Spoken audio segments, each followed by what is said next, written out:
لله يموت بل أحياء ولكن সাভারের নবীন মার্কেট এলাকায় আজ বিকেলে অনুষ্ঠিত হয়েছে সুইপার জনকল্যাণ সংস্থার বাৎসরিক অনুষ্ঠান।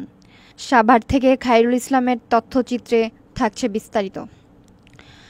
বিকাল ৩টায় শুরু হওয়া এই আয়োজনে বিশেষ অতিথি হিসেবে উপস্থিত ছিলেন ম্যান ফর ম্যান ফোর্সের প্রতিষ্ঠাতা ও নির্বাহী পরিচালক মোহাম্মদ রাজিবুল ইসলাম রাজীব।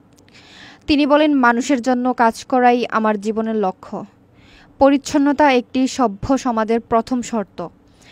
সুইপার জনকল্যাণ সংস্থার কর্মীরা যে নিবেদিতভাবে শহরের পরিচ্ছন্নতার জন্য কাজ করছেন তা সত্যি প্রশংসনীয়।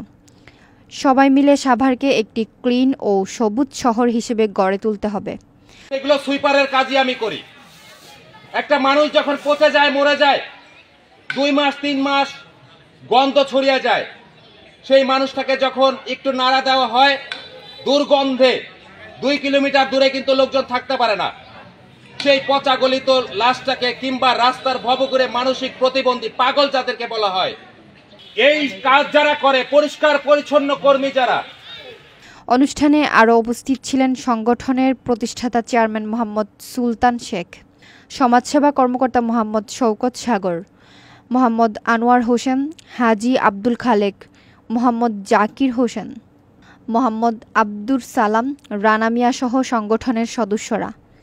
দীর্ঘদিন ধরে সাভার ও আশেপাশের এলাকায় পরিচ্ছন্নতা কর্মসূচি চালিয়ে আসছে সুইপার জনকল্যাণ সংস্থা।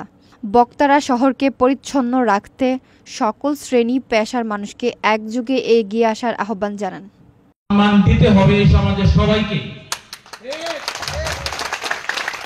আর আল্লাহ যদি আমাকে কবুল করেন, আমি তো জানেন আমি জিয়া আদর্শের সৈনিক, খোরশেদ ভাইয়ের সৈনিক। আমি তৃণমূল পর্যায়ে সাথে অন্যায় করতে পারবে না বা অন্যায় করতে আমি দিব না, কাউকে করতে দেব না, এটা আমার স্লোগান। আপনারা আমাকে দেখবেন, আগে যাচাই করেন যে আমি কোথাও অন্যায় করি কিনা। টাকা খাবো না, কাউকে চাঁদাবাজি করতেও দেব না ইনশাল্লাহ।